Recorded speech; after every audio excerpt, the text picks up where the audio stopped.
When I received the box of expensive Belgian chocolates at my office desk on a quiet Thursday afternoon, I thought it was just a romantic gesture from my girlfriend, Olivia. She was known for her surprises, little acts of sweetness that kept our 2-year relationship feeling fresh despite our busy work lives. The box was wrapped in gold foil with a satin ribbon, and tucked inside was a handwritten note. For the sweetest man I know, love, O. I smiled and texted her a thank you message with a few heart emojis, then opened the box and popped one of the truffles into my mouth, not thinking twice.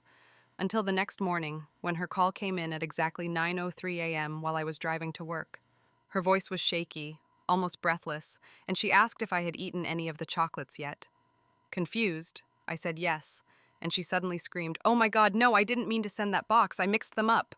My heart began to pound, a sour taste rising in my throat as I asked her what she meant. And she told me, through sobs and panic, that she'd made 2 boxes of chocolates, one for me and one for someone else, but accidentally switched the addresses. "Who were they for, Olivia?" I asked, gripping the steering wheel harder than I ever had, but she didn't answer right away, only whispered, "You weren't supposed to know."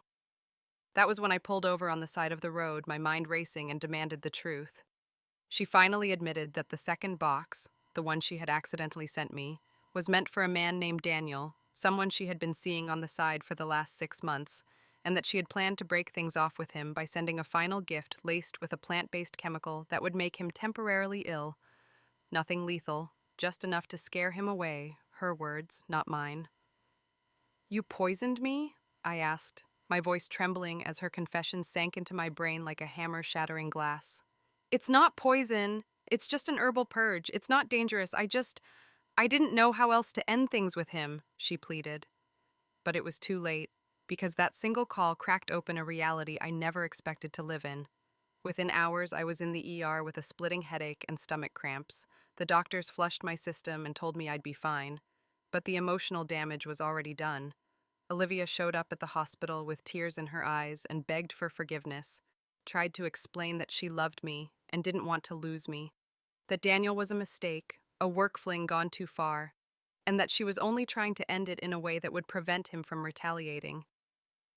I stared at her through a lens I didn't know I had, seeing not the woman I loved but someone who had lied, cheated, and nearly poisoned me by mistake. In the following days, everything unraveled. Our mutual friends learned about the scandal. Her messages to Daniel surfaced and revealed more than I ever wanted to know. Hotel receipts, selfies, private jokes, even plans to meet in secret during weekends I thought she was visiting her mother. I moved out of our shared apartment that weekend, packed only the essentials, and blocked her on every platform, but that wasn't the end of it. A week later, I got a call from Daniel himself. He had received the correct box a few days later, but instead of falling ill, he found a USB drive inside labeled "For Your Eyes Only." It contained a video recording Olivia had made, crying and confessing everything to Daniel, asking him not to contact her again, explaining that she was going back to the man she truly loved, me, and hoped he would understand. "I thought you should know," Daniel said calmly over the phone. "You weren't the only one who got hurt in all this." I couldn't believe it. She had tried to break up with him through a video file and spiked chocolates, while lying to me about everything. I spiraled for a bit, questioning my own judgment, wondering how I'd missed the signs, her increased work hours, the way she guarded her phone, the mysterious work trips that now made sense. But then came the final straw. A week later, Olivia showed up at my office lobby, disheveled, holding yet another gift box, saying she wanted to start over. I didn't let her up. Instead, I handed the receptionist a note saying I wouldn't be accepting any more deliveries from her and walked out the back exit. I rebuilt my life piece by piece. New apartment, new routines, therapy sessions that helped me untangle the psychological mess she left behind, and eventually, I even started dating again.